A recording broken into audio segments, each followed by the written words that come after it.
Vos and Leek was super steady and kept things nicely under control.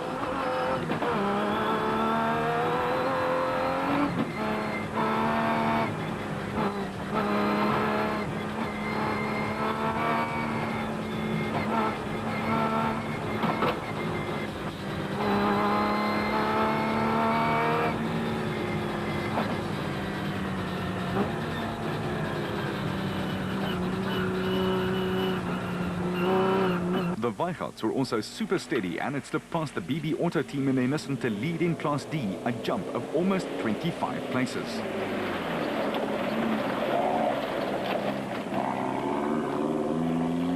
With the Polokwane team, Duplessis and Knox holding on for dear life in second. They were less than 30 seconds behind at this stage.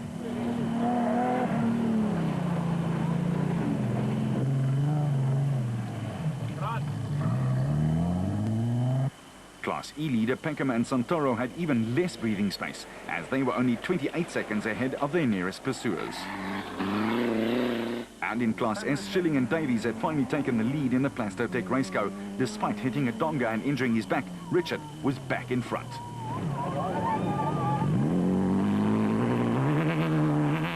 But Gary Berthold and Jeff Minnitt were keeping them under pressure after battling some minor problems themselves.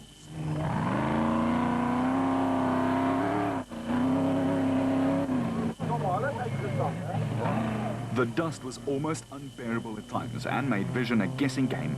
The Barkhuizens, despite, were up into 9th in the production car class and 2nd in Class E. And the Raysonics crew in the white Nissan hardbody were in 10th and 3rd in Class D. The Kopenhagen Hotel crew had a solid run and took 12th in the special vehicle category and 2nd in class. The Moffats, Mark and Stewart in their Bozel Toyota had also quietly worked their way to just outside the top 10 and 3rd in class. A very good run. While Bez Besaidnout and Johan de Bruin had to have a take two at this little hillock at the end of the whole lot. They were 2nd in Class B.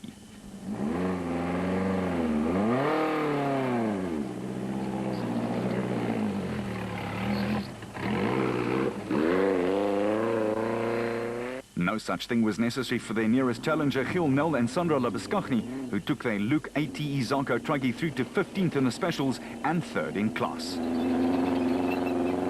But Grobler and Jordan were in a league of their own. They clocked the fastest time for the second lap by 7 minutes and were ahead with more than 7 minutes to spare. The Ford Motorite 400 was another milestone in the development of the Motorite tracking system, which was introduced to enhance safety at the beginning of the 2007 season. This system is unique in South African and African motorsport due to the fact that the progress of all the competitors can now be monitored from the race control center at all times. Should a competitor break down, it will be apparent through various checks and systems, and it would also be clear where the breakdown has occurred. The introduction of the red and green panic buttons was a further development in the application of the tracking device. Should urgent medical attention be needed, the competitor presses the red button, but if a vehicle comes to a stop, then the green button is activated, letting race control know that there is in fact no emergency. The system was put to the test when Nandus Alberts and Colin Hunter's Rapsabat came to an abrupt halt with a mechanical failure.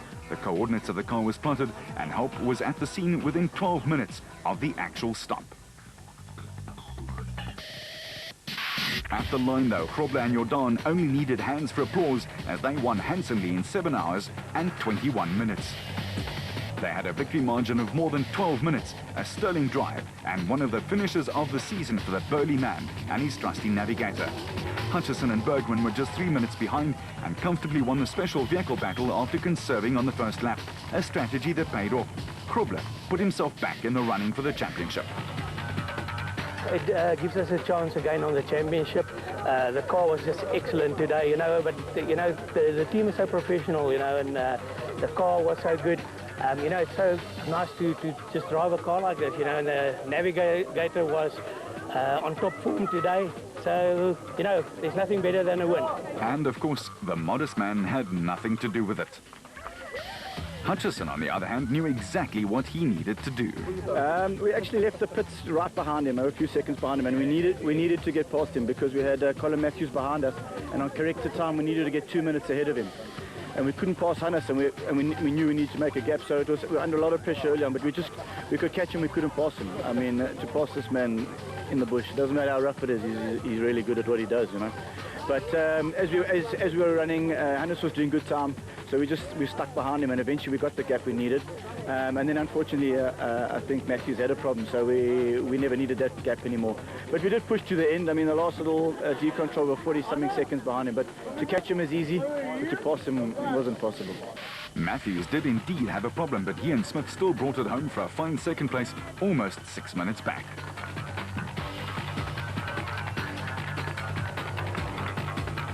Tollefson and Evans finished the runners-up in the production car race and were all smiles. They started 25th, can you believe? While Gibson and Campbell took 4th in the special vehicle battle in 7 hours and 44 minutes. For Ford, the muddy story took the cake. Yeah, unbelievable. If you can believe that we find mud in the desert, that's exactly what we did. For some reason, we've developed a bit of a misfire when we go through water, and going up the long riverbed was quite a lot of water. And yeah, it just stopped in the middle of the bloody sand, and there we were, marooned. Yeah. So we dug and dug and dug and got some rocks underneath, and eventually got ourselves out. But we'd lost the position to fight with Hannes, so that was that. And at the same time, then Tollefson came past in the other Nissan, and that was pretty much it. We pushed quite hard in this last section, but in reality, to try and catch them and get past in the dust is almost impossible. So yeah. The mud got us. Berthold and Houghton did keep it right side up long enough to finish 4th, and the big lad was a happy man. Today was a tough off-road race. The traffic was huge, so the dust was massive. But it was the car was well built, and we're happy to come home. And we lost windscreen wipers, so Robin had to get out the whole time to clean the windscreen, so it was very difficult. And we got beaten fair and square, and the guys that beat us did very well. We got caught up in the traffic, and we hope to come fight again. Krobler's win gives him a shot at a 4th national off-road title, but Foss's steady drive certainly keeps him installed as the favourite on the championship log.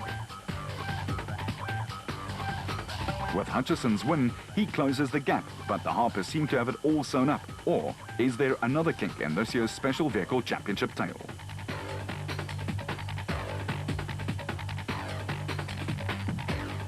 For Foss and his regular nav, Ralph Pitchford, there's a 23-point gap over his Nissan stablemate, while Tollefson and Evans are becoming a threat too.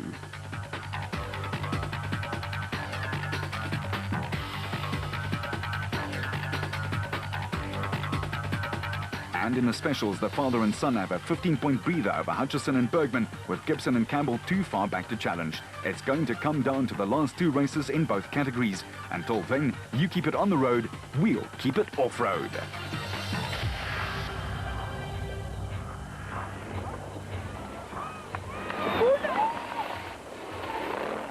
That was the ultimate test.